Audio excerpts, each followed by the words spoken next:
Hey everyone, welcome to Danger Planet. Today we'll be talking about our first ever Warhammer 40k monthly meta watch.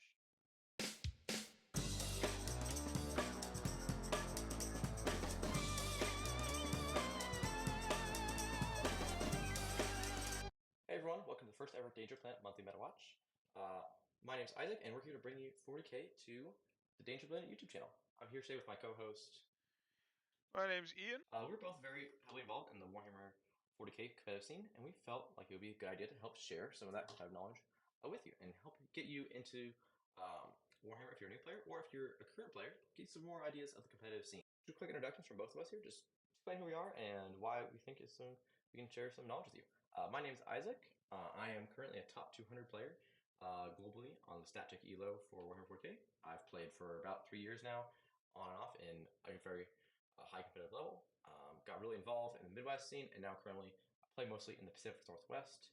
Currently on Team Tryhard Wargaming, a team that is based out of both UK and some other European nations, and as well a branch in the Pacific Northwest where you can play 40k at a very high competitive level. And then Ian, if you'd like to introduce how you involved in 40k. Yeah, absolutely. I started playing during the pandemic. I'm based out of the Boston area, so we've got a fairly high density of stores and whatnot up here. And started out on TTS. Got into playing in person once everything started opening back up. I'm currently ranked just inside the top 400 globally, right about a 1700 elo. And I play for Team Nerd, which is a New England-based team. Obviously excluding Connecticut, because but that's mostly a joke. But Yeah, we both love competitive 4K. We play a ton. I play probably average 3 or 4 games a week, if not more. Just practicing my list, getting prepared for events, and I just really find competitive 4K to be very, very rewarding. And I feel like if you want to really get involved in that scene, it's a great hobby to get into, both hobby, competitive aspect, and just everything about it. It's a really great hobby, and I feel like sharing some of that competitive knowledge is a really good thing for us to do here. Today is the first episode ever of Monthly Meta Watch, episode that will be recurring every single month from the Danger Planet YouTube channel, where we'll be talking about our thoughts on the current competitive meta, using the all-important tier list. Everyone knows what tier list is. Talk about where we think Warhammer factions are, which is 26 of them currently that you can look up, which is quite a lot. But see where we think we rate from the very top of the meta to the very bottom.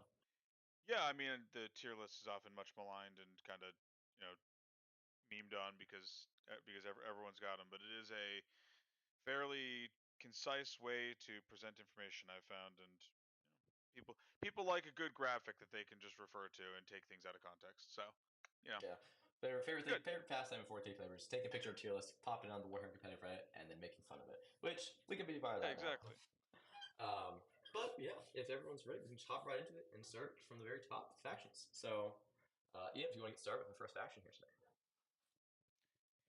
Yeah, so taking it from the top, we're going alphabetically down the MFM, which is going to start us off with Adeptus Sororitas, the depending on how you rank them, previous boogeyman or vice boogeyman of the first quarter of Pariah Nexus.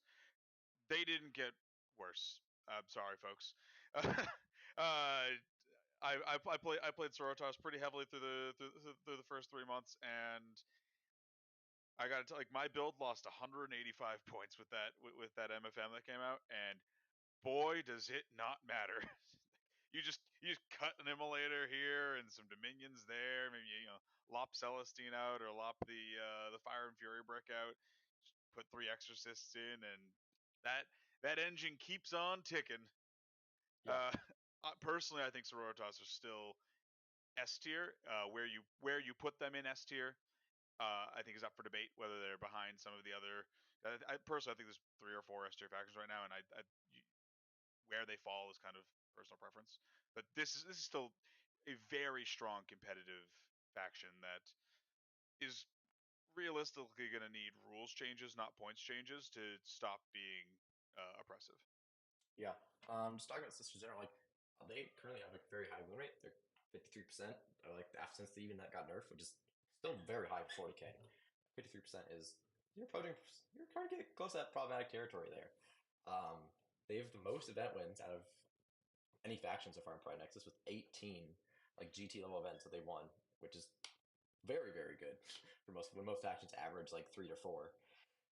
Just insane power. Like the Exorcist itself, this data sheet is insane. Like the AP3 indirect that just like can shoot you from anywhere on the board. Such a good rule, and you can just use them as a direct fire tank. Just point at enemy, point click delete. Miracle Dice are just incredibly busted. Oh, yeah. I mean, I was gonna say like they could take the indirect keyword off of the Exorcist, and I would still take it. Maybe not 3 of them, but like I would definitely take it like still at least 2. Just based on the strength of the platform itself. It's an excellent tank backed up by excellent rules, and the stat line might as well read 10 neg 3 flat 6 for the first failed save. So like Yeah, and the Triumph it's went up. pretty good. Yeah, Triumph went up 60 points. Can you believe that the Codex of the Triumph was like 120 points in the Codex? Absolutely insane. That data sheet See, just I think the constantly Triumph is giving you still like 50 sixes. points too. The Triumph still feels like it's 50 points too undercosted too. It's like that model is banana pants. Durability, damage, best auras in the game, arguably, and then like just gives you 6 every turn. Incredible thing. I definitely agree with you putting it next to it. I Like, don't know. Best auras in the game. Magnus exists. I guess we'll talk about him soon, but yeah, I definitely think the only Sisters downside, like the only thing is like they do have some tough matchups in like some of the to one of the other best armies in the game, which we'll talk about later. But in the top like SDR, they probably beat the other like 2 top armies, and like they lose the other one pretty heavily. But we'll get there in a second. But yeah, definitely agree. Sisters S tier faction by far, one of the best. Sure. When leads to the next Let's wrap faction. it up there. Let's go. Let's jump to the next. So next up here, we've got Adeptus Custodes, who they got some buffs. I don't know if they're. Buffs. Yeah, I know it's. I want to like the Custodes book. I was telling you. I was telling you earlier in the week. It's like I've got a Custodes army that I haven't even taken out of the box since their codex came out for the most part, because like the codex is just uninspiring, unfortunately. Like there is some good stuff in there, and I think if you are trying to improve as a player, they're a pretty solid army to pick up, because they remove a lot of like the pain points from the game. They're so you can focus on learning positioning and everything like that, because they are just fairly durable on their own. Wardens are still a very good data sheet. Caladius is still a very good data sheet. uh I just like the Virtus Praetors coming down just does nothing for me. Like the Dreadnoughts are all 6-inch moves. It's like the Dreadnoughts are too slow. The bikes just don't do anything. The Contemptor Dreadnought going down to 160 is interesting. But like that's the only points cut that like really appeals to me at all. Personally, I think this is still like a low B, high C tier faction.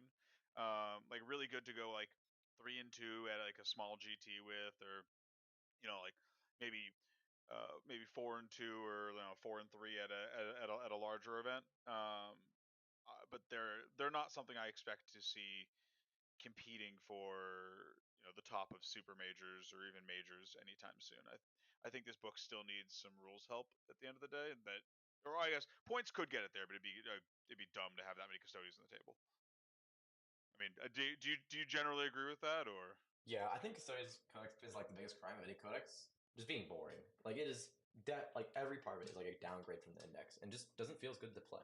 Like there's some good rules in there. Like reactive moves on a grab tank is very funny and it's really good, but it just doesn't have the weight to really carry there. Like movement is king. So these dreadnoughts going down does like move 6 inches, can't go through walls. It just doesn't do it.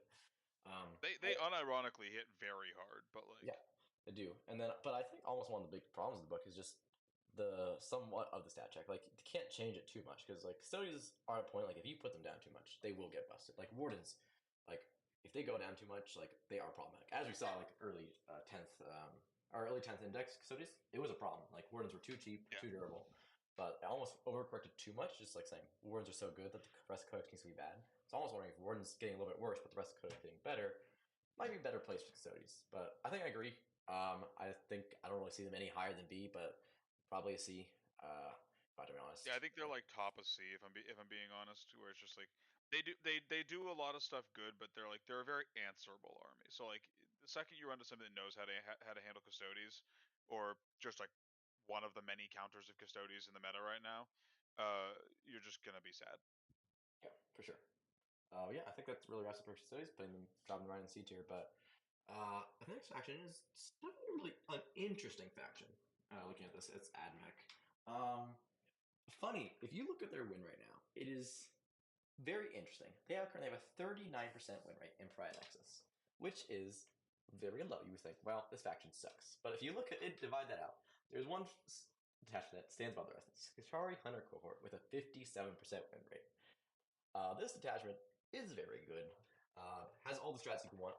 Fiona Pains, lone op traps, stealth, and cover army wide is a very good rule, and it has the data sheets to back it up. Atari Vanguard, like the best primary control unit in the game, bar none. That 2OC with minus OC means there's no unit in the game that can stay on objective in front of Vanguard and still hold it. They're very powerful in that way. Their damage is better. After their tweaks a few months ago, like they do damage now. You can't just like disrespect the Admech army and expect to take 0 damage. You are going to get shot, and it's going to hurt. They have great movement tools with their 12-inch moving flamers, and their 12-inch reactive moves, shooting. Like it's a very good codex. Has a lot of rules, but it does have like some. Like if you kill T3 bodies without worrying about stealth or cover, like they just do die. Like they are not an incredible durable army if you're able to bypass those defensive mechanics. And if you durability is good, like there's certain armies that Admech can struggle to kill. Like if you're running like Imperial Knights into Admech and they don't have like their Lascan chickens, they are gonna just fall over and die, and they won't be able to do much damage to you. So they do have their weaknesses, but they still are a pretty good army. They just the primary control and damage does add up. They play scoring very well, play thrive very well. They just have some of those tools that really fit into the current meta. I don't know if you have any thoughts on that. Yeah, I think one of Admech's biggest weaknesses is that they are one, very expensive to collect, monetarily very expensive to collect. So it's hard to get all the models you need to run a competitive Admech army. But they also just like very specifically require a fairly like dedicated pilot to really reach like the heights of the faction. It's a faction where you can't really just like, unless you're just 40k savant, you probably aren't picking up Admech dry and going off and winning a GT with it. It's like it requires a certain amount of dedication and practice to really be good with this faction. I don't know that there's a lot of faction specialists just like banging around out there with Adeptus Mechanicus. So I think while the ceiling of the faction is very high, I think we almost have to lower the overall ranking of the faction, just due to the fact that it requires so much dedication and time to get it to that ceiling. Yeah, you could probably play another faction and do just as well with way less time. Yeah, there are stones that it's way easier to squeeze juice from out there. Yeah, Custodes, we just talked about them. They're a worse army than Admech, but you could probably, if you picked up Custodes and when your first event with 0 practice, you would do better than you would with Admech, just because they are just simpler to play. Yeah. I think, for example, they're a very solid B tier army. They have tools to play 40k, but they aren't nothing incredible, nothing to surprise you. They just play 40k. Feel like B tier is good to you? Yeah, I mean, I think if we were ranking them for their ceiling, I'd put them in A. So if we're accounting for the fact they're hard to play, yeah, B sounds about right. Okay. Do you want to lead us to our next action here? Jump into the next army here. An army that's near and dear to my heart and is going directly into B tier. Aeldari, the boogeyman of the start of the edition, and several balanced data slates into the edition. They only took like 4 or 5 nerfs to get under to get under control. It's fine. And that is kind of evident now with what we're seeing with this previous MFM. Aeldari points came down a lot of stuff. Like surprisingly too, a lot of stuff that it was feared by the previous meta. Wraith Knights came down, Wraith Guard came down. The meta's really hostile to them right now, which is kind of why I say they go straight to B. Is like they get just straight up bodied by every faction that I would consider to be a candidate for the S tier, and many of the factions that are in A, like Exorcists and Aquilons, just kick Aeldari into the sun. They have literally nothing they can do against against like the big GSC builds, and Thousand Suns are still kind of their kryptonite. So like I can't see them really going too high. The buffs they got are actually pretty interesting. The Fire Prison buff is pretty nice. Falcons are legitimate like spam options at 130, which is kind of spooky because they were already good.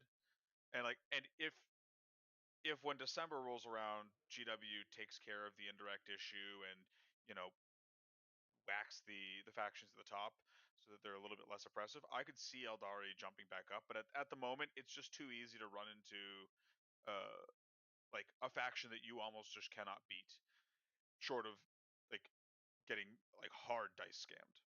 Yeah, I definitely agree. This is like this is the first time Eldar's ever getting no nerfs in the base, and it's still rough for them. Like if I walk up to the table and I see Eldar, I'm not scared. I think, well, this is gonna be a pretty easy game. Like you do have to think. Like Phantasm is still probably one of the best strats in the game, even though it's the D6. Oh, I mean their rules are still very good. Yeah, it's just there's a lot they've almost reached that point where they've reached so many points nerfs that it's reading points of like this is hard to play. Like MSU, which is multiple small units, for those that aren't aware of the acronym, is still very expensive. Unlike running a bunch of cheap units, you're running a bunch of small, expensive units, and it can hurt. It's hard to play without like just running out of stuff on turn 3. Yeah. Also, like they're allergic to indirect, and all the top armies have their own funny ways to do that. So like, not great, Bob. I think I agree with you. They're B tier. Like they still hit some of those thresholds of scoring and damage, but like just the durability is something extremely lacking here, and just like it shows. Yeah. Oh, and obviously the secret mission nerf also kind of hurt them because it took away their ability to catch up at the end if they keep their warlord alive and just dance it onto your home objective. Like they ain't scoring bottom of 5 points anymore. Yeah, for sure. Well, going from towards the lower end here, let's go jump into one of the best factions in the game currently, if not the best. Let's know FPTSD. This is Imperial Guard, otherwise known as Astra Militarum. This is just a very good army. This is not reflected currently by its win rate at a nice 49%. You guys like, well, this is probably a balanced faction. You're about 50% win rate. But Isaac, what about the Bulgarin and Tank Commander nerf? Yeah, the nerf. They ate. They had points go up and arguably got a buff from this last data slate, which I find hilarious. They are just a very, very good shoot army and also can score incredibly, incredibly well. They hold primary with chimeras hopping out 20 OC of dudes that just take your objective or hold stuff behind the walls. And for a lot of armies, it's really hard to interact with. Killing a transport and the dudes inside, some armies just can't deal with that, and this means they're just going to hold primary all game without nothing you do about it. Tank commanders, they went up in points, but they got way, way better. If you're unaware how tank commanders worked, before they didn't have the squadron keyword, which keys off a lot of the buffs in the detachment, including lethal hits and like a lot of the stratagems, but they gain that keyword, which means not only do they access those buffs in lethal hits, the tank commanders can order themselves. So they can come out of reserves and order themselves off of outflank. They can walk around further away without being next to Lord Solar, which is another necessary part of the army. That's really, really good. And they're just able to shoot you and shoot on death and just control primary in a way that most armies cannot deal with. Not only that, they got Aquilons, which, if you're unaware of them, is a new kill team, which released. Any kill team that's released for kill team is also given a 40k data sheet. Some of them are good, some of them are bad, but in general, they are usually a pretty solid unit for the 40k. And this one is probably one of the best kill teams out there. It has a rule where it can 3-inch away from you when it comes to deep strike, which also works to be in rapid ingress, which means you can come down on your opponent's turn 3 inches away, take their objective, or screen a charge unit.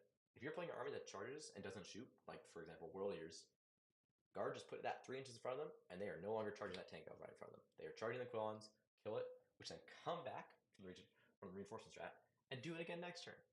It's so good. Like they are able to just do all the things, and just have every single data sheet in the army is good. There's no like filler. Every single data sheet is there doing something well and does it to like top level. Do you want to toss that? No, not really. Honestly, I mean, like it's you more or less summed it up. They're a very efficient army that controls the board really well. They have solutions for almost every problem they could run into. You know, many of their big things like tank commanders are pretty hard to deal with. Like it's just you have to approach Admech or not Admech, Astra Militarum with a plan, or you're going to get bodied. And even if you approach them with a, you know, even if you build to counter them, you might still get bodied. They in my opinion, they're probably the best army in the game right now. Yeah, I definitely agree with you. Like they had some issues in previous metas where like they weren't able to like really score well, control the board, but they used Bloater for that, which they're now replacing with just more OC 20 bodies and equivalents, which can score and control the board in a way that Guard was not able to do before. It really put them to task here. And yeah, I think like so some of the extra factions they can just body them. Like Sisters have a really hard time dealing with Guard. Like killing the tank and the bodies, and then also dealing with the T11 tanks is just not something the Sisters are like really equipped, super equipped to deal with, and it's like probably the S tier faction they struggle the most against. Yeah, I think. Yes and no. I would say that Thousand Sons are probably a little bit harder than Guard because at least Guard have to, you know, play somewhat honest Warhammer against you. And Sisters have the Flamers to deal with Aquilons, so they can kind of like they can kind of I guess reduce their effectiveness a little bit. There is more counterplay in that matchup than I feel there is in some of the other ones. That's fair. But it's not it's by no means an easy matchup. I'd still say Yeah. it's like comfortably like 55-45 favoring Guard. Well, let's drop that right next year. You know, assuming equal pilot Yeah, skill. totally. Player skill can severely influence. If you're in this equal tier, player skill is probably like the most deciding factor in most matchups. Unless you're playing like if you're playing the best army game and like someone's playing like second best army game, if the second best players look way better than you, you're going to probably lose that matchup. Player skill is extremely important playing at top level 40k. Yeah, not just going to whoever has the best faction. Yeah, we can jump to the next one. I think we talked most basically everything there. Yeah, let's move on to Black Templars. Black Templars got hit real Ooh. good. Did they get hit? I don't think they're bad by any means at this point, but the previous build that we saw kind of dominate WTC and was beginning to catch on in the singles meta, the Crusader spam list. I think that list is firmly dead and buried in the ground. And it's not even that like Crusaders are bad; they're just bad for their points now. Like that package is just so expensive. Everything went up. I personally think that Black Templars are kicked down to about B tier at this point. They're still a great 3-2 army. They're still like Black Templar Ironstorm is still just good. Like still might just be the best version of Ironstorm. Still, we don't know exactly. It's still pretty early in the new meta, but like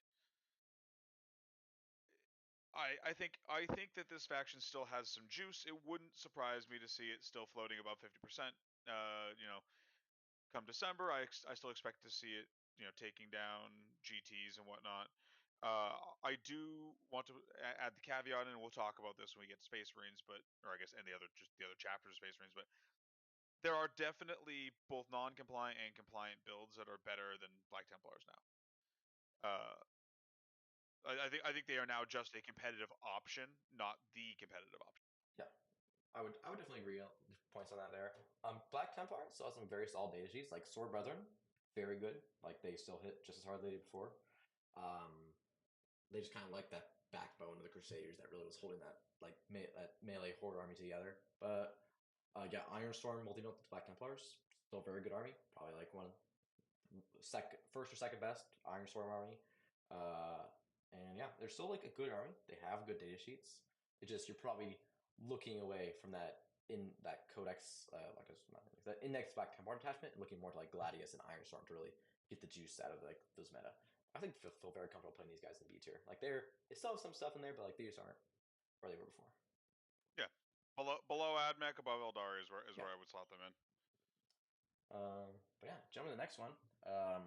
Army, very similar Black New Templars. Codex time. Yeah, jump in, charge you.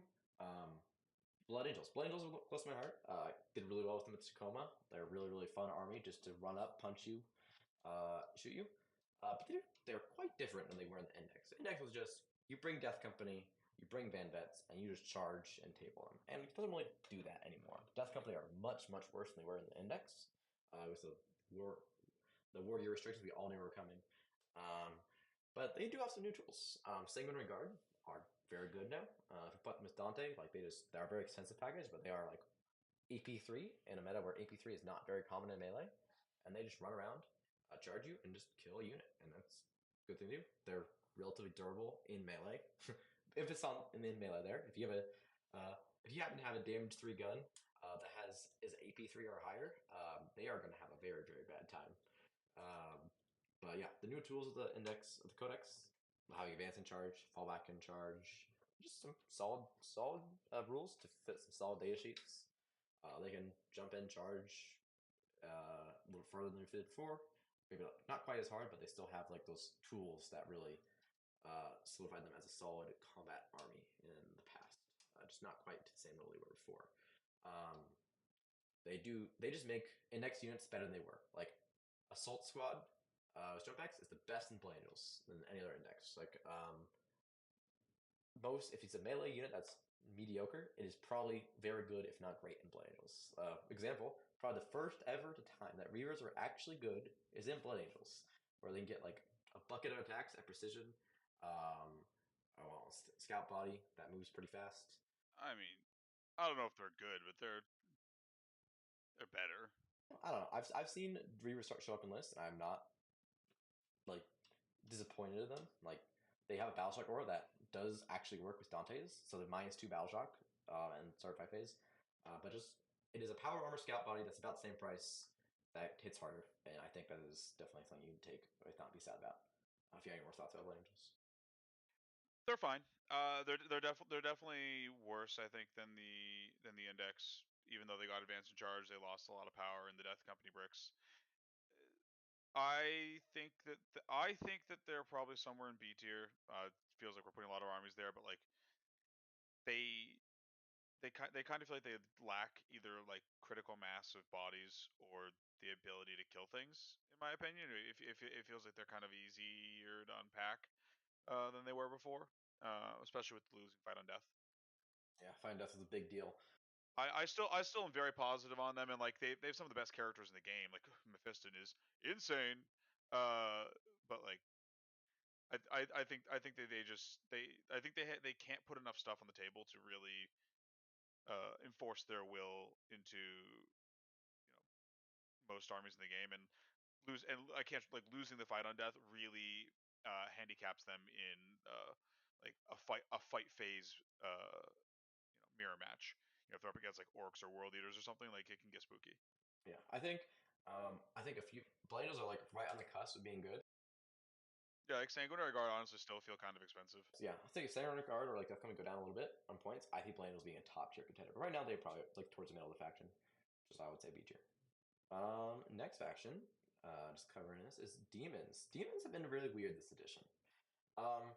They've had like a few event wins, they've had some competitive success, but like they just never like really been um, anything crazy here. They just kind of just been doing their own thing, which is just they walk forward, they roll 4+ saves, and some of that works, some of it doesn't. They do have really good data sheets. Like Bellicor just holds the army together, like in such a way that like most other they just like making it so that shooting armies just don't interact with you on the first 2 turns is like incredible. And then the Guo with the 4+ Fiona Pain is just like unkillable by some armies. Like it's just not gonna die. And that's important. That's like a great thing to use there. But it does like it just does play Warhammer. And there's like 0 changes in the last day of Slate. Like Shalaxi went down a little bit, which is interesting. She's very, very, very good. Just pretty expensive. I think Demons are just a solid army. Like they're gonna walk you. They're gonna score. They have thermal bodies. They have scoring bodies. I think there's overall like a pretty decent army. Which keep going on this, but I think another example of just like a B tier army here. Yeah, we're getting all the B tiers out of the way early. I mean, Demon's big issue, honestly, just feels to me like they kind of play the same game as Custodes, where it's just like, how good are you at rolling 4-ups? Did you stop rolling them at one critical point in the game? You're probably gonna lose. And like, it's very hard to consistently roll those 4-ups over a 5, 6, 7, 8 round event. Like you're gonna catch some losses just because at some point you were rolling saves for your Bloodthirster and you stopped rolling imbones, and it died. Yeah. I honestly think that's kind of their biggest issue. Is like they kind of have one game plan, and it's the clown car greater demons out of other greater demons, and they just want to stat check you with the big tough bodies and 4-up bones and lots of wounds. And there are some armies that just deal with that. They Thanos snap them out of existence, and you're just like, all right, fair enough. Anyway, next game. Like, very cool army to see on the table though. Yeah. PS demons are always fun to play. I have played them a few times, and they're always fun. Like they're just a good solid army that does solid things. In them right in that B tier slot. Next army, Chaos Knights. Probably one of our little bit of a stinker right now. They did get some point changes, which is not terrible. Like they were able to get back to a point where they can fit like 12 War Dogs in, also some demons, and fit good. But it's not really good meta for them right now. I don't think. Like they just kind of a lot of the top armies just kind of eat War Dogs for breakfast, and there's only so much like 12 War Dogs to do. Like you walk forward, you shoot stuff, charge stuff. But if an army's able to deal with that, put them in blocks or kill like more than 4 dogs a turn, like it just falls apart pretty fast. It is just a tough meta for them right now, I think, which puts them probably a little bit lower than they deserve. Like I think if the meta was a little bit less hostile to them, they could probably go up to B tier, but I think C tier is probably a good place for them right now. They just died in a lot of the top factions and don't have a lot of answers to like the more complicated, more high level armies than just walk 12 war dogs towards you. Yeah, I'd agree with that. The fact that they're like T10 in the army, and that's a fairly easy break point to hit right now, just means that a lot of things just kick them into the sun. And you're just like, all right, well, cool. I kind of hot take here, but famous Knights hater. I kind of don't think that. I obviously you'd like to see them come up into B, but like for both the loyalist and spiky varieties, I kind of think B is where they should live.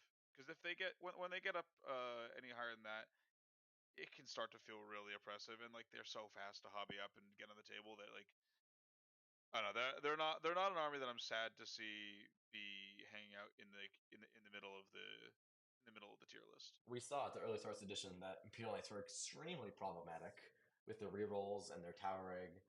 But yeah, they've definitely come down from where they used to be. But Yeah, I mean they're inherently a skew faction, so like they kind of need to be always more of just like a mid table menace type army to avoid being oppressive, because like they can very easily hit that oppressive spot. But I would like to see the big knights get some cuts in the future. Like let's see what a codex brings them, because they are a cool army to at least see on the table. Want to jump to the next one here? yeah, next this point faction we have a much more interesting and much better faction, CSM. Yeah, CSM have been doing very well that's our first A throughout tier this faction. throughout this entire edition. They just have solid rule like dark packs is a rule that makes any unit like just shoot above its weight or fight above its weight. Sustainer lethals on a stick is just very good rule. And able to propel a lot of these sub factions to higher levels. Like we saw at the London Grand Tournament, like Liam Vassell take down uh, with Veterans of Longmore, which hadn't seen much success, but he was able to take it to a high level with like these really good units, with really good rules, and just like play Warhammer and kill stuff. And it does it really well. They did hit a pretty significant nerf, which is the Accursed Cultists and Dark Commune units. Those got bumped into the sun with both a points nerf and a blood surge nerf. But they're still pretty solid. Like I can see running one or two in some of the sub factions, just as a primary control and just like get in your face in the early turns. But they just have so many tools and so many options to build. Probably one of the highest build diversity armies out there. They're just the options that they can take, and they just hit, they shoot, they play Warhammer. If they can do that, they're going to succeed. And yeah, that's once no point there. They have 17 event wins, which is just below that 18 threshold for Sisters. Just the second most wins of all Prime Nexus. They just do good stuff. Yeah, I mean they got 8 detachments. They I would say probably have like 5 or 6 of them are anywhere from like playable to great.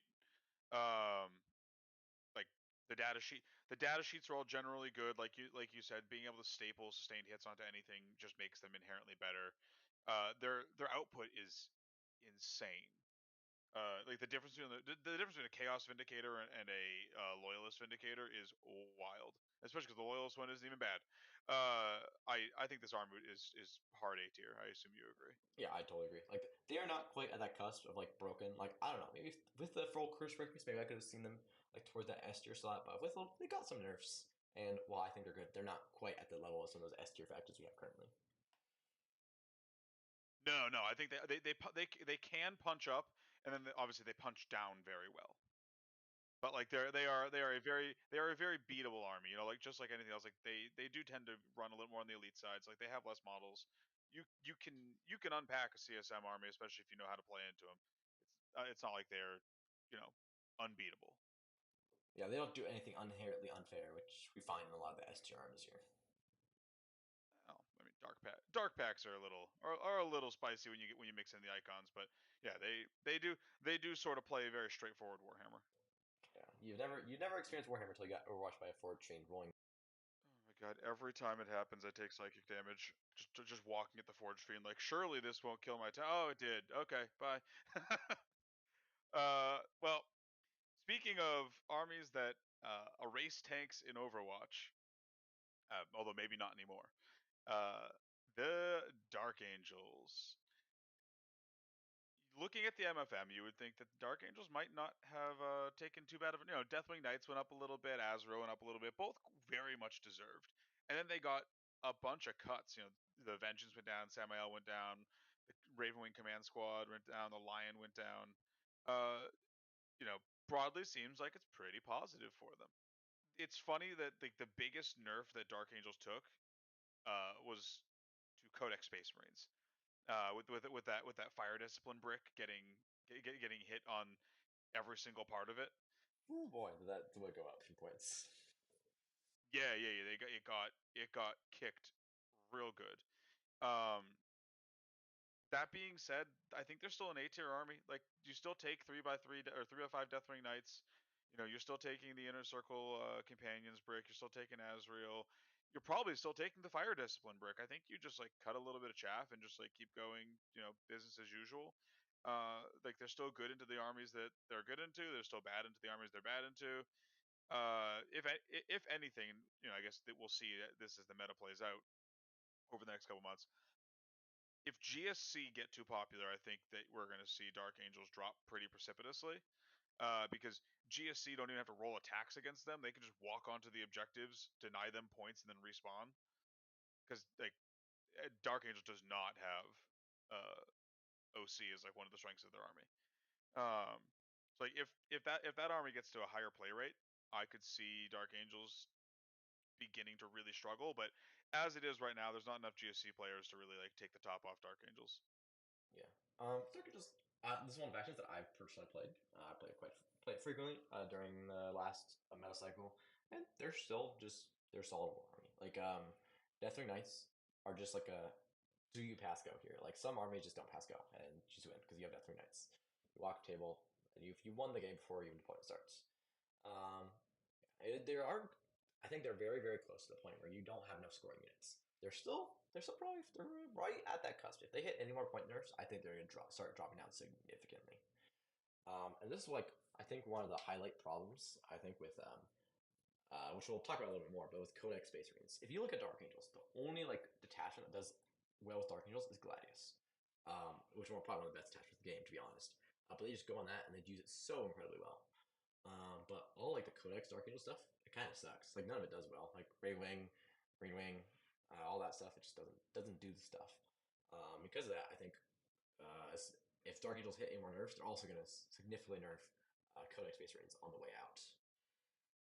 Which we can talk about that more when we get to actual Space Marines. Yeah, I imagine that's gonna be a discussion point. We can drop this in the A tier. Let's jump down to one that let's jump to one that very, you know, admittedly is a bit of a blind spot for both of us, as neither of us play Death Guard or have any Death Guard players on our respective teams for that matter. Yeah, I have Death Guard are really weird. They just have like they've just been slowly creeping down in points over time, and like some stuff's gone down, some stuff's gone up, and slowly getting a little bit more here and there. Yeah, Death Guard Terminators are just like very cheap for their points and what they do. And then Morty going down.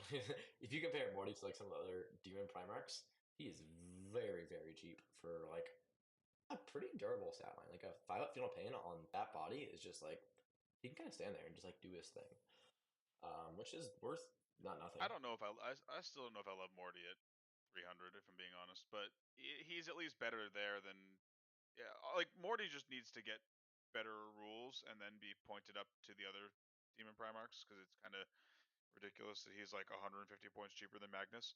I mean, I personally think Death Guard are going into A with Space Marines and or Chaos Space Marines and Dark Angels. Like I think there's some really good builds there. They're reasonably durable. They do they do the sticky thing, and like you could put so many goddamn Terminators on the table now, dude. Yeah, sticky objectives on just everything is very good.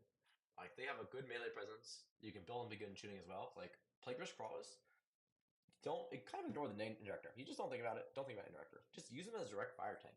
Like just walk them up, shoot their flamers into the chaff, and shoot their big gun into something that takes 2 damage, and you just kind of just like stand there with a 2-up save tank and just vibe. I think it's the best way to play them now. Like not hiding behind walls, indirecting, just like pushing them forward and like having the opponent just focus on those tanks instead of like the Rhinos, Plague Marines, or the Terminators, or like your scoring. They're just like distracted by all this like big durable stuff. Like just takes a little more damage than you think it should to kill.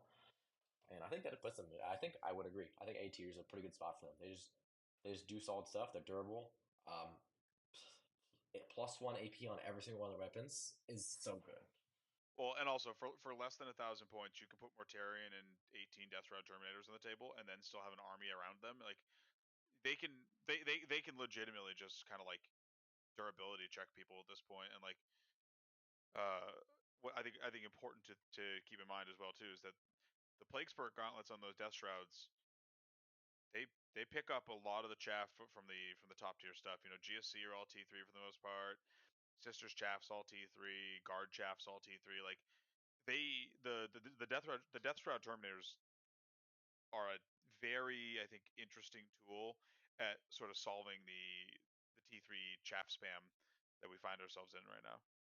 Yeah, it's all those like 66 flamers with Yeah. Anti-infantry 4-up ignores cover. Gross.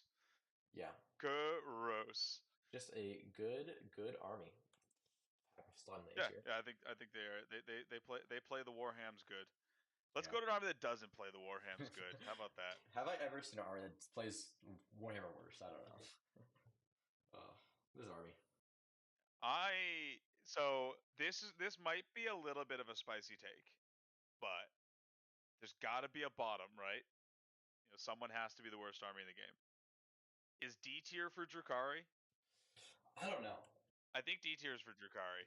This army already wasn't that good. You know, unless you're Skari. But their win rate, as I they understand, had such a high win rate. You can get to a 60% win rate by going 3-2. That is 60% mathematically. That's just how that works. And everything, like Drazar got caught astray here. Why did he go up to 85 points? Drazar can be stapled was officially the unit that got the most undeserved nerf in all of 10th edition, I think. I have never seen him on the table in 10th edition, and yet he got a point nerf, which I find absolutely hilarious. Yeah, actually, I don't think I've seen him on the table either. Now that I'm thinking about it, like, I don't know, this army is Aeldari but worse. Like they have all of the same issues that Aeldari have. Lots of T3 models running around the table rather quickly, but they don't have like the output of Aeldari or the staying power of Aeldari, and that's saying something because like you know, Drukhari are largely like 4-up and 5-up armors. They survive on like stealth, and like that's not as good of a defensive buff as Games Workshop thinks it is. Their output is just not good, and I think everything that they have that did good output aside from Scourges got nerfed. So like I don't know. To me they just don't really do anything unique, I guess, on the table. And and they also I like to I guess to kind of like put the put the stake in them. They are probably the most affected army by the secret mission nerf. Like they had a ridiculously easy time doing secret missions. So like the Drukhari game plan was largely like just dance around the board, do secondaries because they're great at secondaries. Don't really score primary, and then turn five, whip a venom at your opponent's backfield and just run the Archon out. He goes like 34 inches in a turn, stands their home objective, and you score 40 points. Like, and they can't do that anymore. Like I legitimately don't know how Drukhari hold objectives that aren't their home objective anymore. And actually even that, because you can just Aquilons just jump down. Suddenly that's not your home objective. That's guard's home objective. Like Yes, I've never seen an army that dies to Aquilons worse than Drukhari. They just have some of these flaws that you just can't deal with. Like, there's so like a Venom dies to a stiff heavy bolter, like, and that's like your whole well, everyone uses Sky Splinter now, which is like a rule. It has really good rules in it, but they're all tied to these little T6, 6 wounds, 6 saves transports. They just die. And unfortunately, this is probably the best example of a mid-table meta I've ever seen. Like if you don't know how to play Warhammer well, you can just die to card. Like they do have damage. Like Scourges are good. Incubi with Archon can walk in and pick up a unit. But if you just know shoot the transports and they don't have any rules anymore, then just shoot the transports and they just lose. I mean, I agree. Scourges are a great Aeldari unit. You know, those things in Ynnari, oh, so good. Like memeing aside, yeah, I get, but like it's.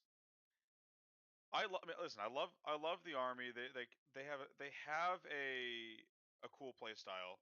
Uh, they're just. I think they're an army that once again needs rules changes, not necessarily points changes, and they definitely didn't need points nerfs. I don't know why they got hit the way they did, but it's honestly it's pretty unfortunate that they suffered this. So this is one of the best examples of GW having flaws in their balance system. You look at Drukhari's win rate, and they definitely do look better than they are. Like as like 60% win rate, because like everyone's going 3-2, they're never winning anything. But GW sees that and like these are good army, you need to nerf it, and they nerfed it, and I think it just like goes a mistake. They are winning but winning in the wrong way. Yeah, if you are a Drukhari fan, I think you can at least take solace in knowing that you are probably getting buffs in the balanced data slate in January. And maybe just spend the next 3 months, hobbying up some models you enjoy, taking some cool builds. Maybe if you ever want to explore Ynnari is still quite good. Like, um, I think Mono Drukhari is in a rough spot right now, if I'm being honest. But like I said, everyone's got to have their turn at the bottom. So it is a rotating door. Someone else will be down there in 3 months. Yep. Now, if we go, probably the most drastic change in our entire tier list, going from the worst, arguably the worst army game, to arguably probably the second or first army in the entire game. That is Genestealer Cults. I think they're second best. Yeah, I think Guard probably edge them out a little bit here, but GSC, Drukhari was an army that did not deserve their nerfs. GSC was an army that did not deserve their buffs. GSC has been down the doldrums for quite a while, mostly just for kind of faction abandonment. They're very hard faction to play. They're very hard to faction the hobby, and there wasn't a whole lot of content on like how to play them well, how to do well with them. And then all of a sudden there was like a flood of like mostly from Innes Wilson started releasing his videos on like how to play Genestealer as well, how to do well with them, and he started like winning events with them. And people were like, "Wow, this is a cool army. Maybe we should start playing this. There's like something here."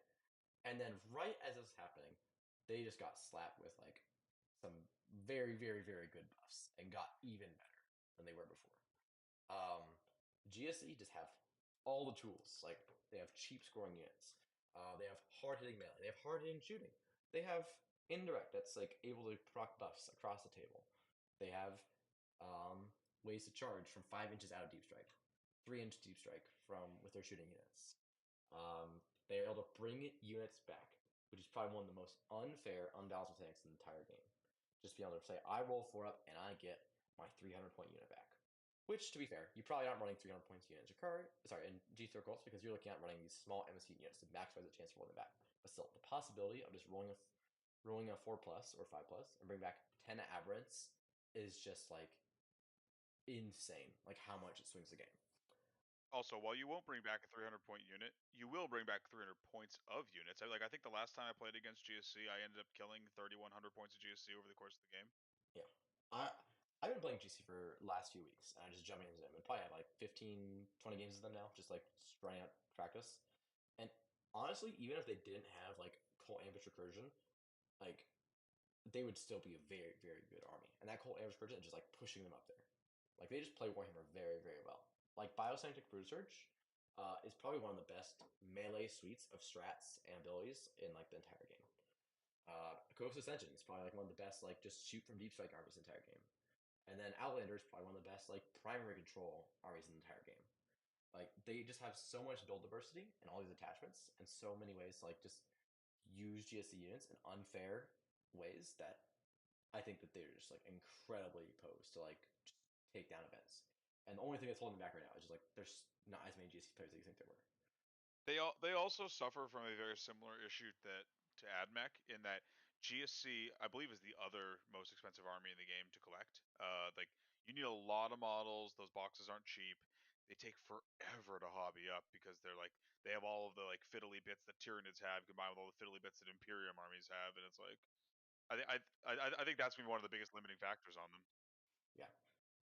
Which you be thankful that you're not going to be playing GSC at every single event like you do with some of the other armies like Eldar when they had very high 10th. But yeah, they just do so much. Like they have so many good units. Like and they just play Warhammer unfairly very, very well. Yes, I would agree with that. Sisters can be problematic for them with some builds. Like Biosector Brood Surge is not like facing triple Exorcist, just removing Abominants from the board. And some of the other top armies just like this is too much stuff, and we just gonna be trading down the entire game. But just because of how they play, they can always play a game, and they always have a chance to win that game. Yeah, similar to what we were saying about like guard into sisters. All of the top four I think we're going to find have very good play into each other. Yeah, I think anything that's not an S tier is going to significantly struggle facing Genestealers and just have to really, really think hard about like how do I play this game versus like Genestealers I don't walking know, up man. saying I play Death Guard. Death Guard. I have played Death Guard in GSC, and Death Guard are fairly good into them. Yeah, I think Death Guard might be the best A tier army that we have so far into GSC. Yeah. And I think there's a couple other ones that I'm eyeballing that I think are going to be good punch up armies, but yeah, I think they've really said everything we need to say about GSC. They play unfair and they play that very well. Jumping yep, into I agree. the next faction, probably we're looking at another a BSG army here is Grey Knights. Grey Knights had some time in the sun here and there with like failing their Nemesis Dread Knights and just scoring and playing unfairly, but they got not really many points changes this day, but they got really, really important rules. Which is a secret mission nerf. Grey Knights are really good at secret missions. They have uppy downy battle line that can stay in the backfield all game, sticking their objectives, and then turn 5 drop down and score 20 points. Or stick their warlord and just drop it down, turn 5, score 20 points. They just have they're really good durable. They have decent damage, and they just like really engage you unfairly with using like mists of Demios to just like escape bad situations. But with secret mission nerf, it's just like just that a little bit harder for them to interact with the game state unfairly as they used to. They still play solid damage, solid durability, but they just don't have quite the ability just to steal the game out from under you with secret missions that they did before. Yeah, I agree with that. I think that I would put them in like low A, personally, because like they are still very durable. They're tricksy. There's a lot of armies that struggle to deal with them. The NDK builds are still very good. But I definitely wouldn't put them any higher than like low A because I think they just kind of lose to all of the top four armies, and they struggle into a lot of the other A tier armies. Okay. I can be convinced with them to the bottom of A. And they also kind of have like the Drukhari problem where it's like once you know how to play against Grey Knights, the matchup becomes significantly easier.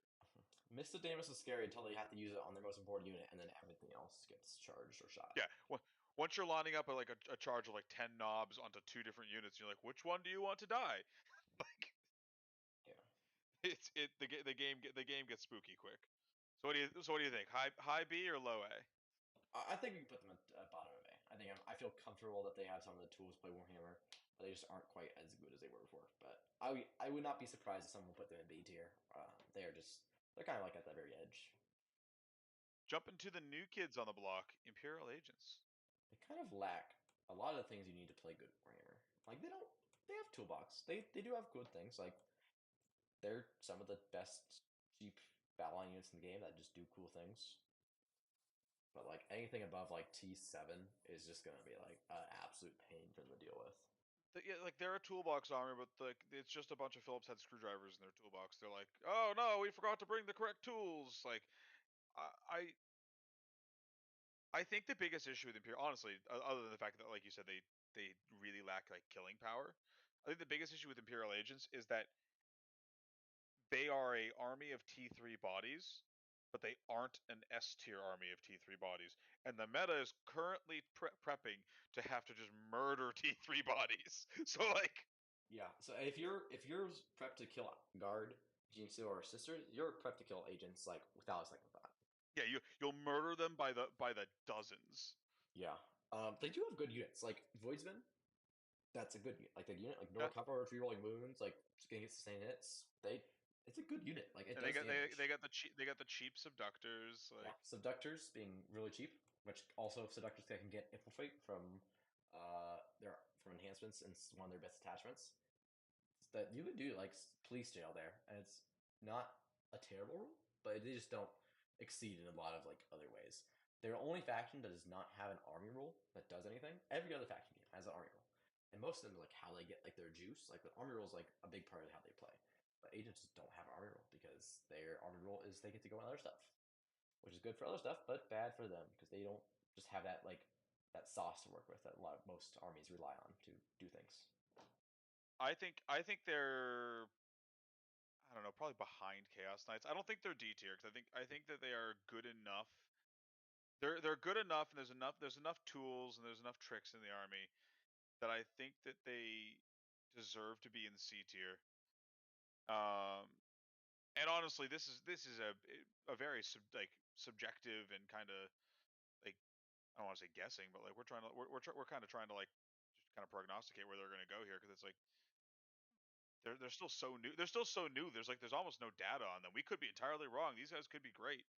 I don't think we're wrong, but like I think at the very least they go in C tier until we're proven otherwise. I like they're very much like I want to let someone else prove it and then I will reevaluate.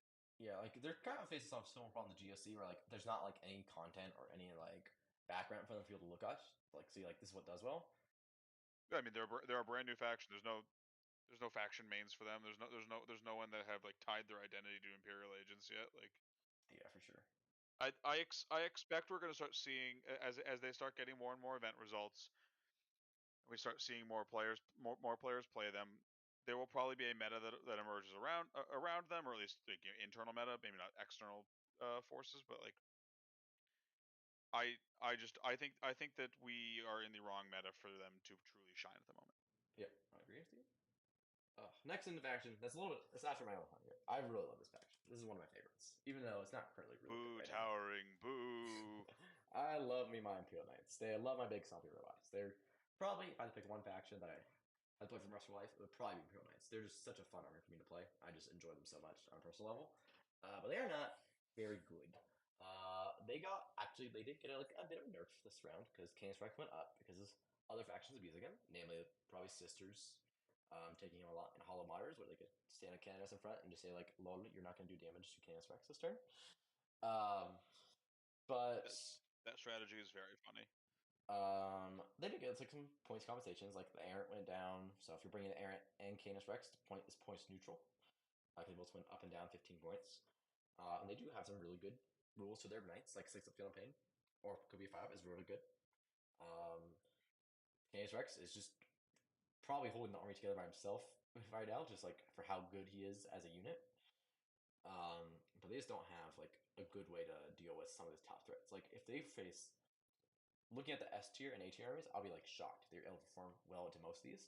Like there is some factions you hear like Sisters, if they had a long build, could like walk up to 4 T12 knights and be like, huh, this is an issue. Yeah, but if they have more involved, they kill 2 of them in one turn. Like GSC, Guard, CSM, Dark Angels, they all have the tools to just like eviscerate Knights, and Knights don't have much counter to that besides just trying to roll good saves on their big tough guys. I mean, you look at the next tier down too. It's like Dark Angels kick their ass, Space Marines, CSM kick their ass. Death Guard are probably just like way too tough and everywhere to do anything about. Blood Angels shred them. NDKs shred them. AdMech shreds them. Black Templars Iron Storm shreds them. I think another good example of a C tier faction, like they are okay. They could probably go 3-2 with the Really, right. I think they're C tier. I don't think they're D tier. Like I because in my mind, they are the faction that's competing with Drukhari for bottom of the meta. they're not that bad. I've played them and they're a fine 3-2 faction. I think fits pretty well with Chaos Knights and Imperial Knights. They're not significantly worse than Chaos Knights right now. I don't think. Like they kind of just can stand there and just toughness skew and do that way. Like I've won multiple events with current Knights, which is not much different. And they've done fine with them. Like I think with the right player skill, and if you're a faction expert, you can do okay as Pro Knights. They're not quite at the bottom of the tier. I don't think they're probably bottom of C tier if I would take a guess. Like they're So let me ask you: do you believe that you have to be a faction expert to do well with them, or do you think or like, are you saying like, do you think like Joe Schmo who just picked up his I forgot the name of that Knights box that's coming out in December, but like just picked up 2 of the Knights boxes and excited to go to his local GT? I think you can go. I think you can fairly confidently go 3-2 as Knights if you just like are okay with Warhammer because they're just a faction that some armies just won't be able to kill. Fair enough. You are the Knights expert here, so I will defer to your wisdom. Cool. Next army we're looking at is army that's quite a bit better, I would say, than Imperial Knights. The I have a very high opinion of Votann. I do as well. I think Votann's biggest issue is that they are like 6 data sheets in a trench coat, and they're not the most dynamic army to play. They reading between the lines, they're a little boring at the moment, but that's not because of the army necessarily. That's because they got like a half-baked release in 9th edition, and we haven't seen Wave 2 yet. I think they are like they're a couple they're a Wave 2 and a Codex away from being a very cool army, and at the moment they're great. I would put them solidly in A tier personally. I think that they have the output to really deal with uh, most of the armies in the game, including some of the top tier armies. Uh, Hecaton land forts are still a absolute bear for most armies to deal with because T12 cover -1 or -1 not -1 AP with void armor. If they have the strat to shoot back at you and shoot land forts, which is problematic for a lot of armies, I would say. Reactive reprisal is a very funny strat. Yeah. uh, I like they their enhancements aren't great. Their characters are kind of whatever. Although the hammery champ is just like ridiculously cheap for what he does. But it's like they're just like a little bit tougher than you expect them to be. They shoot a little bit harder than you expect them to be. Ancestral Sentence allows them to kill just about anything in the game if it has 2 judgment tokens. Uh, Warrior Pride is hilarious into anything without an invuln. You just put 5 Berserks into it and you go, all right, AP4 hammers, and it just dies. I think these guys are solidly an A tier faction, and are really just the only reason you don't see them more is because they're not super inspiring to play at the moment. Yeah. Also, Hearthguard going down on specifically the 5-mans is very nifty because I was already of the opinion the best way to take Hearthguard was to put 5 of them in a land fort so they can hop out rerolling wounds with those Vulcanite disintegrators. Yeah, 5 Hearthguard and a land fort is very good. Yeah, I agree. This is also the aesthetic is on point for these guys. So fun army to hobby up too, even if you're not about that playing life. I'd probably slap them in, I don't know, just like somewhere around like Death Guard, like put them like right above them or something. Because I think they shoot ridiculously. Also, like one of the strongest alpha strikes in the game with the fact that like everything in the army scouts. Like your opponent deploys a little bit wrong, and you just push all of your Sagittars and bikes at them and just like kill them. Yeah. They're another army that also been really benefited by Kill Team with the Hearthkin Jaegers. Just having that like Yeah. really cheap infiltrate unit to like just kind of stand and block people from blocking your scouts. Solving one of the They did biggest go up problems 10 of points, time. but like that's kind of a nothing burger nerf. Yeah, you basically drop an enhancement, or you switch some stuff around, or if you're taking the 5-man horse guard, you just get it right back because they drop 10 points as well, I believe. So just equivalent. My Votann list was 1990 points, so now it's just 2,000 points. But yeah, if you want to move on to the next faction, which is a very good faction, I would say. Probably also another A tier faction. Yeah, I'm gonna say that Necrons are I think one of the better factions in A tier. Um, they were the there was like three factions, I guess four if you count Aeldari, but like there was 3 or 4 factions that really were abusing secret missions, and Hypercrypt Necrons were one of them. I think they are also the one of those factions that was hurt the least by the secret mission nerf, because like Necrons didn't need to do the secret mission. It was just the most efficient way for them to get to 87 points. You know, for anyone who played Necrons in 9th edition, Necrons are kind of doing the OBSEC dynasty thing again that they were doing in Nephilim, where they're just like, we are starting the game at like 88 points. Can you make us score less or score more than that to beat us? And like they still kind of do that. It's like the hyper thick Legion builds are still very good. Doomsday Arcs going down is wild. Those things are so good. Probably the most undeserved buff of any unit in the last day of Slate. Doomsday Arcs just slap so Whoa! hard. The Doomsday Arcs absolutely deserve that buff. They were bad for all of 9th edition. No, yeah, I agree. It's like that. Those things did not need to go down. I'm thrilled they did because I love playing Necrons, and like now I get to just still run the Doomsday Arcs. Also, like you mentioned this with CSM, but it's like the build diversity of Necrons is very cool. They got some like nifty little stealth buffs to OBS's Phalanx or Obeisance Phalanx, however you pronounce that detachment, which is like it's a real detachment now. I think I don't know how good it is. That remains to be seen. We got to get tested a little bit, but like Obeisance Phalanx might be real. Canoptic Court can still be played.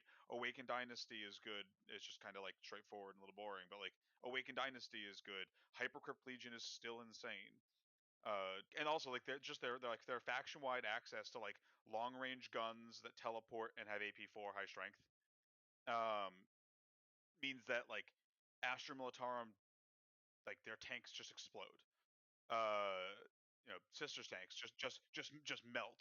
A single Doomsday Arc can just sweep Genestealer Cults because the flare arrays and the gun can each pick up a unit. Like I think they punch up very well.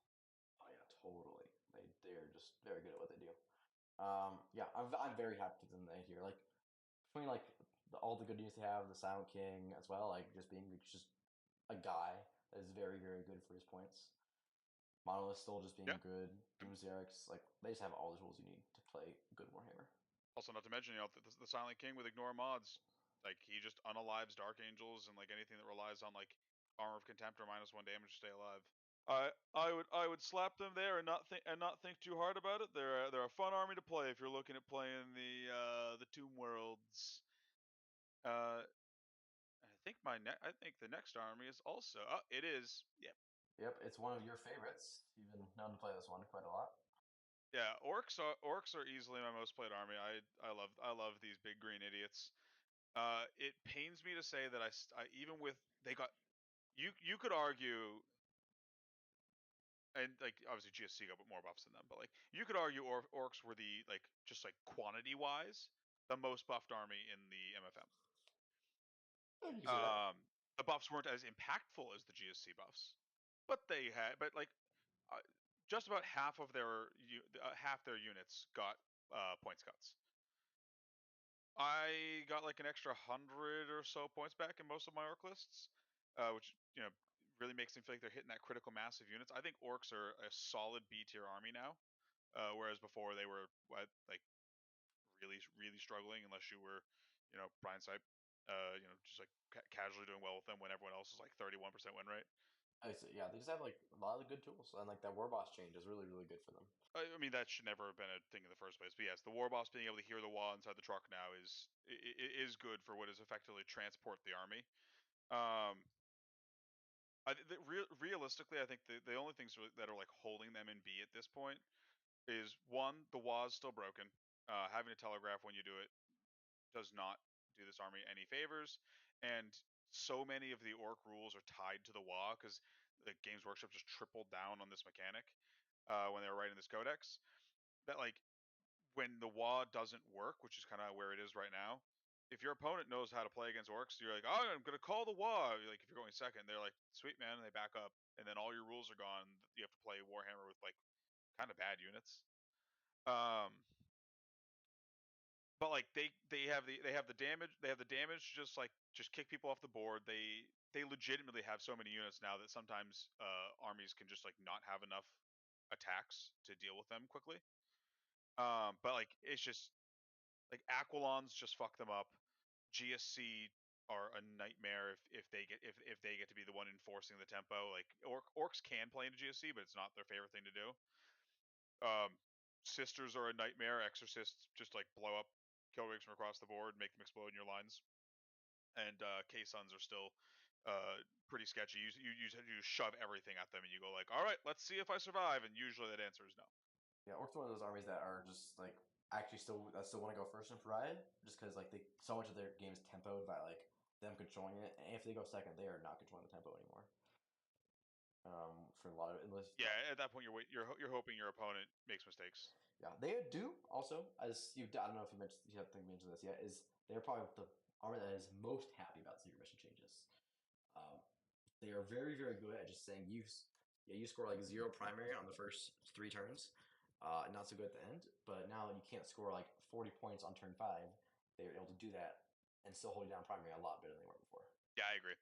Yeah, I'm happy popping them into the B tier. Yeah, very very happy to see that change go away, and I expect them to get some changes in January that are going to vault them back into being a like just plain old good army. But for now, B tier, yeah. Okay, let's touch on a very very weird faction. That's kind of influenced by factions that are not it a lot more than anything else, which is Space Marines. Oh, Space Marines. Currently have like the lowest win rate in the game at like 41% in Pariah. It's just like they have probably the largest issue with faction abandonment in the entire game.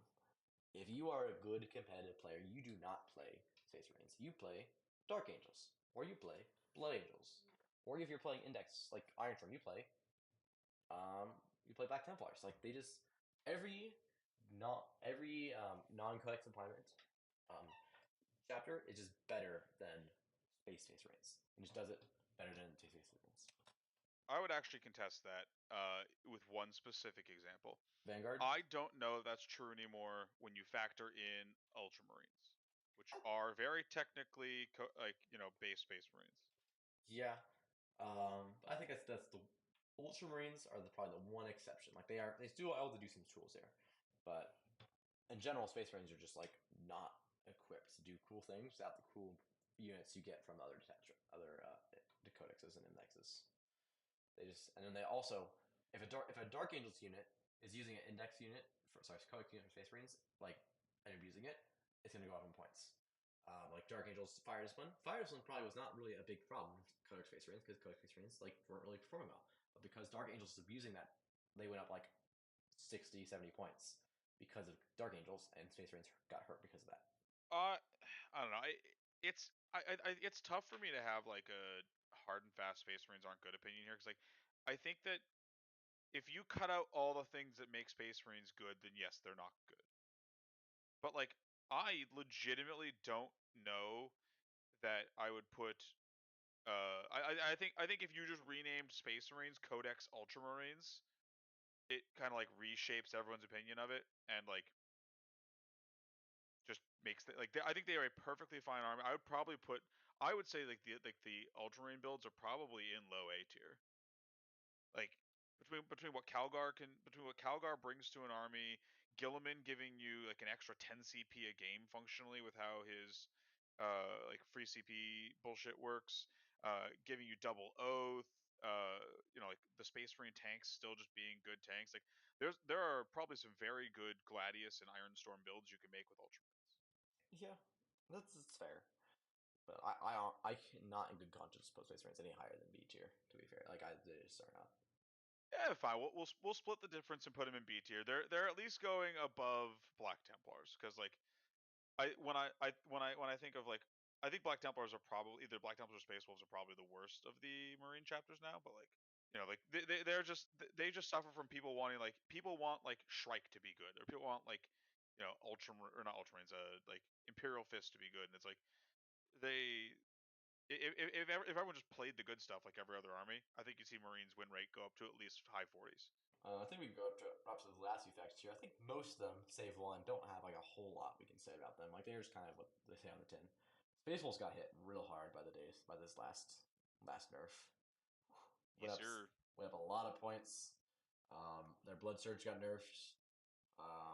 And they're just kind of like oof, Wolftail does not work quite as well for like they've hit the point like Dark Angel's approaching that point. They've gone over the point where like they just don't have like a whole lot of scoring units anymore.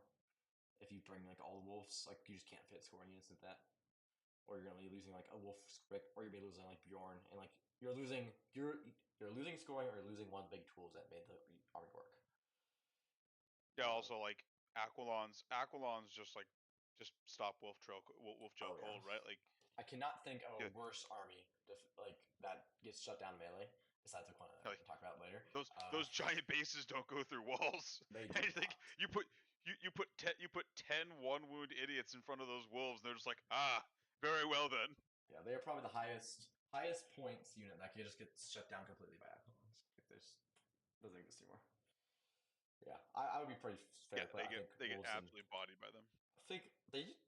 I will say that their personal Space Wolves attachment is still pretty good. Has some good stuff in there, like building it like with Bjorn, like Harold Deathwolf, I think is it called.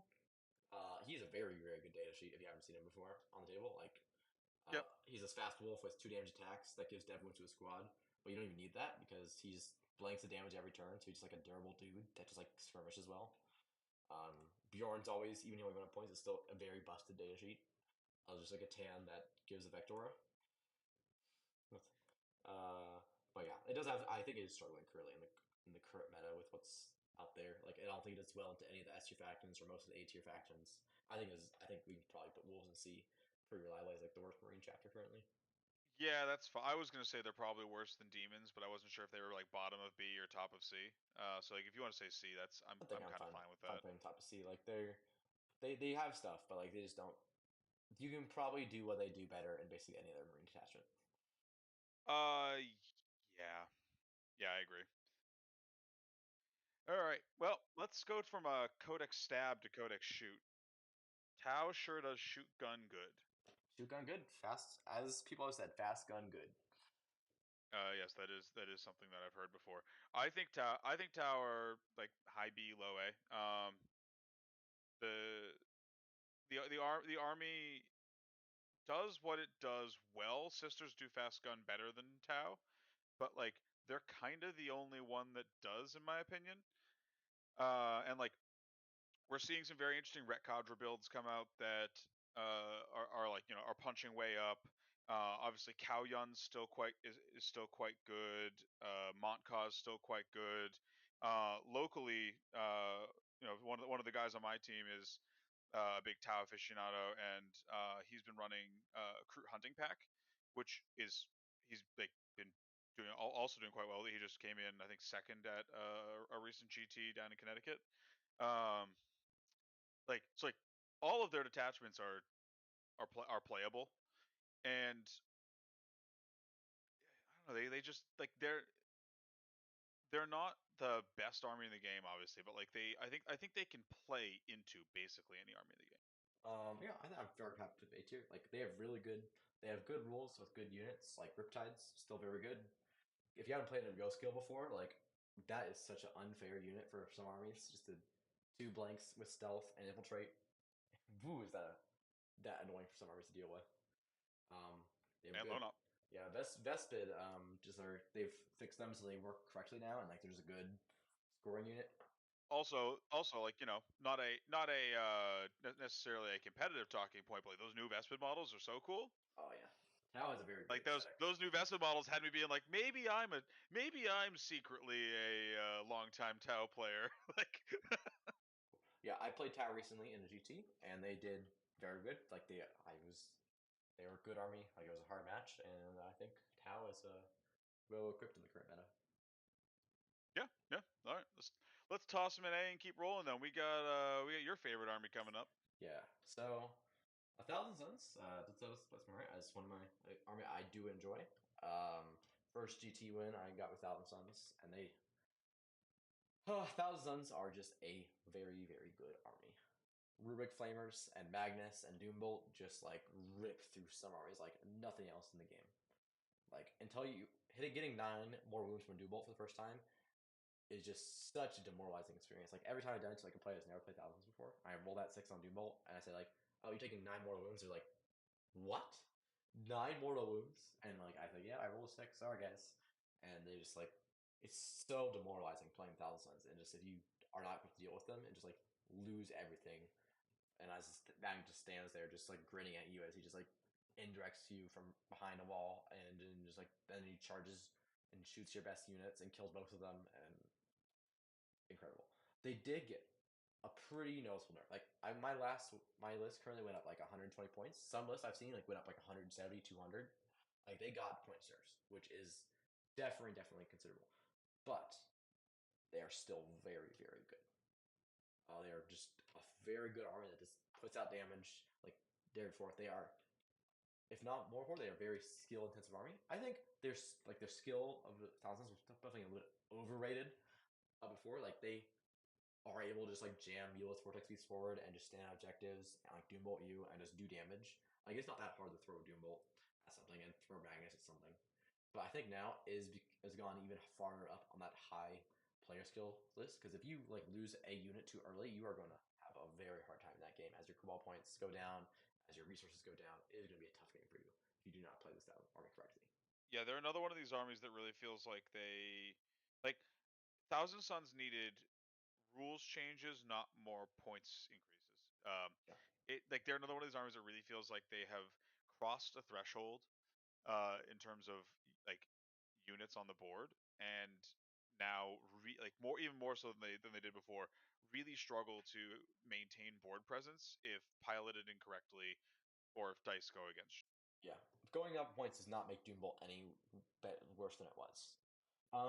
Yeah, I think I think next beta slate they are probably going to go down significantly, because I don't see them getting away with 0 point nerfs. If they go up any more points, you're going to lose a trash unit, and that's be 1 unit too little. I honestly, if I personal opinion from playing Thousands, I do not think they're S tier anymore. I think playing at every single army here in the S tier, they probably lose that army, or that they are disadvantaged. I think they're I think the guard matchup is pretty even there, just because opponents don't do much with Thousand Suns, and they're still able to pick up tanks fairly easily. But GSC and Sisters are absolutely atrocious matchups. Like if you bring 3 Exorcists for thousands, you are going to win that game. I do not see a win path outside of the player into that matchup when you can just point Exorcist at a sorcerer and just pick it up by putting a 6 in there and taking doing 6 damage to it. Like that is just an unwinnable matchup for Thousand Suns.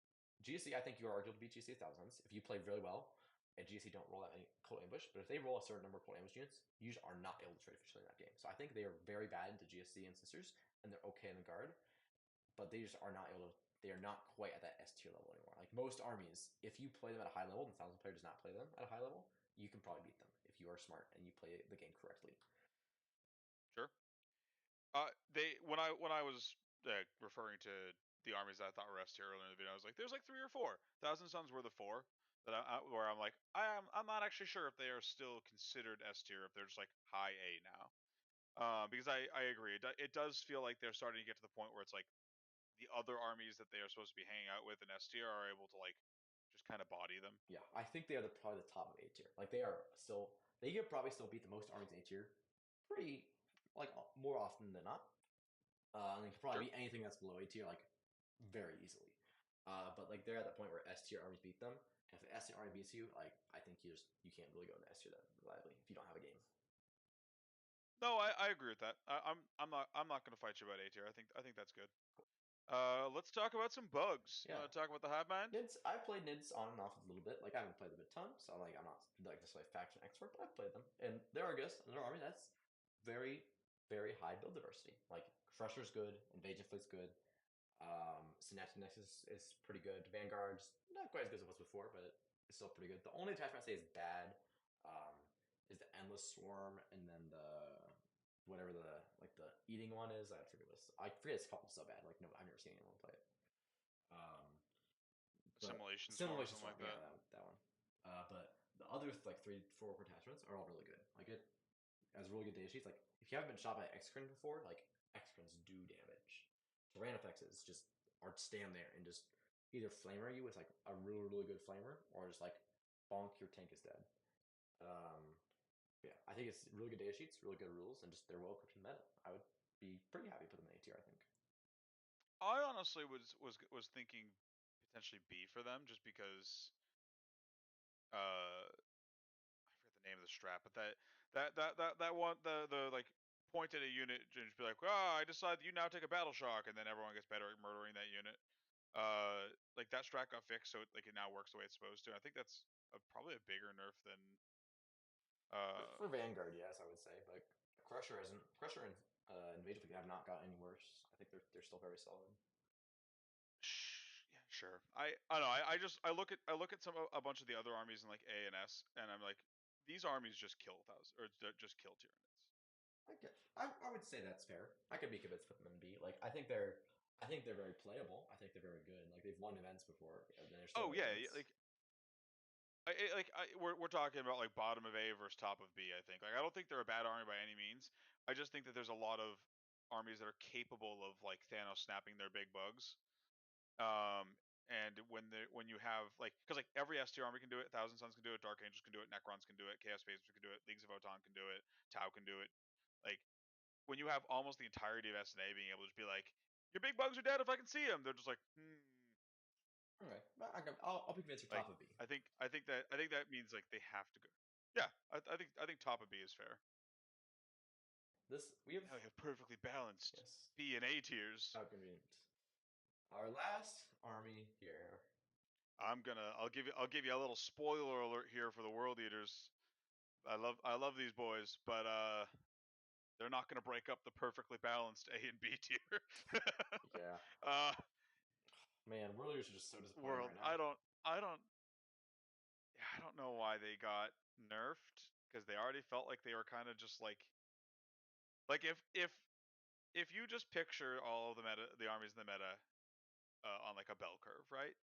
It felt like World Eaters were just like the exact middle of that bell curve, and for some reason, Games Workshop pushed them off the backside of it. I honestly could not imagine a worse meta for them right now. Like looking at the top like 8 factions, like these all just like body them so hard. I don't know what they I don't even know what they're supposed to do into the top fact. Like Aquilons just stand in front of them and they're like, "What are you guys got? Like 4 bolt pistols and a combi bolter? Like, what are you gonna do? Like shoot us? Go ahead." Like you can move block them super easy with guard. GSC just don't care. Like sisters kill them from out of line of sight. When they step into the open, they get shot by damage 3 auto cannons. Like I they just hard lose to all the S tier. They struggle into a lot of the A tier. Honestly, they struggle into a lot of the B tier. I don't know. I'm not. I'm almost tempted to put them in D tier here. Like I don't know. They just lose so much, and they just don't have I'm. I was, anything. yeah, I was also gonna say, I was like, I'm kind of talking myself into putting them ahead of Drukhari, because like their points are just, they're an expensive army that doesn't score particularly well. They don't survive on objectives as much as they're supposed to. The secret mission change actually like hurts them more than you think, because like Angron can't just like re-alive himself turn 5 anymore and go land on your home objective and score 30 points at the end of the game. Like, yeah, I was gonna say bottom of C, but if you want to put him, if you're gonna advocate for D, I wouldn't necessarily fight you on it. Like, I just, I think this, and this is I think a very important distinction. I think they're still very good in teams, but I think that they are abysmal in singles, right? Yeah, singles is just not the place for them. And it's like yeah, let's stick them in. I think stick them in D. Yeah, as I was talking through their weaknesses, I was like, these guys might be a D tier army. Yeah, But Hopefully, help is on the horizon. They are another army that is kind of due for a second wave because they just came out in ninth, obviously. They don't have a codex yet. This is an army that could change drastically when their codex comes out, especially if they get that second wave. Yeah. So I'll keep happily hobbying them and putting them in my drawer and waiting for them to be good. Well, I think that finishes our tier list there. Overall, the meta is, I think, in not a terrible place. Like, it is leagues better than was it started at the start of the edition. There are the S tier armies are S tier, I would say, but like they're not unbeatable. Like you're not. It's not 10th edition Eldar. Like just because the army is S tier doesn't mean you can't beat it. I think basically anything outside of D tier has a chance to like go 4-1 or even win an event if you play at high enough level. Like this is a very good meta right now. Like even though there's some stuff in C and D, like anything can do well right now. It just you have to have the skill to do it. Yeah, I would agree with that. I mean, and like honestly, like you can even see D tier go win a GT. I don't think they're taking a super major anytime soon, but like we have literally seen we've seen that there is that like 10th edition is very much a like, especially recently, very much a like no army is really excluded from competitive play. So like if you really love an army and you don't want to like move on just because they're kind of in the dumpster right now, like the good news is you don't have to. You can keep playing them, and like it might be harder to win, but yeah, you can absolutely still win with basically anything. Yeah, for sure. I will say notably this. I think this is the first. I think it's the first like balance window though, where the balance took a step backwards in 10th. I would probably say that I think if the guard changes had not exist, I think the guard changes hadn't happened, it would have been just completely better meta. Like this would be a better meta than it was before. But I think the guard changes, just like pushing guard, in just such an oppressive spot for most armies. I think guard and GSC are the big reason why I don't feel like the game got more balanced with the MFM. Because like they did a good job. I mean, not a good enough job, but they did a good job of at least taking things away from K Sons and Sisters. But then they just like pushed two other armies up to the top with them, so now it's just like the top is heavier now. But like I said, I'm still planning on playing a ton of singles over the next 3 months. While I'm excited for the winter balanced data slate, you know the state of the meta currently is not. It's not Harlequins in ninth or Tyranids in ninth, where like maybe I just take a month off from the game. Yeah. Like then they have discussed like in the last days that they said the next coming Minotaur and Field Manual and Data Slate is going to come with changes specifically to Cult Ambush, which is GSC, Miracle Dice, which is Sisters, and then Space Marines Index, which are all big problems right now. And if those get hit correctly and guards get nerfed, I think we're looking at a very good meta coming into like the starting next year. Oh yeah, I 100% agree. The balance team has seemed like they are much more competent this edition as well. So yeah. While I think it is a minor step back for the next 3 months, I don't think it's a crippling step back, and I look forward to seeing what further changes come. Well, I think that concludes our tier list there. Ian, if you have any plugs for the show. Absolutely. So if you all have enjoyed this episode and you want to support Danger Planet, you got a couple ways that you can do that. We've got a Patreon, number one, which is going to be linked down in the doobly-doo below. If you go ahead and click that link, there's a whole bunch of different options for how to support the crew over at Danger Planet. Helps us make more content and keep bringing you guys the videos you like. We also are sponsored by ProAcryl, who make, in my opinion, the best paints in the game. That sponsorship will also be linked in the doobly-doo below. The code for it is Danger Planet, all one word, all lowercase, and it gives you 5% off on any purchases you make through them. And then finally, if you want to interact with us directly, if you got questions, you want to razz us about the tier list, you think they were idiots, you think they were geniuses, any of the above, we would love to hear from you. And the best place to do that is over in the Danger Planet Discord, which, if you've been following with what I've been saying so far, is once again going to be linked in the doobly-doo below. So you can find all of our links and whatnot down there. I encourage you all to go click them. And finally, if you are not already a follower or subscriber of this wonderful channel, slap the subscribe button, hit the notification bell, chirp us in the comments, etc., etc. We love the interaction. We look forward to hearing from you all. This is hopefully our first of many videos. So if you have any suggestions what we can do better, for future videos, or if you just want to tell us we're doing a great job, we'd love to hear it. I think that's all I got for plugs. Thanks for taking your time to listen to our show today, blab on about our thoughts on the competitive 40k meta. We should be back in relatively soon with more thoughts on 40k and more specifically Tabletop Simulator and how you can get involved in the Tabletop Simulator scene for Warhammer, which is the premier way to practice for your Warhammer 40k competitive career. Thank you all again for attending for this episode of Danger Planet 40k, and hopefully we'll see you again soon. Goodbye.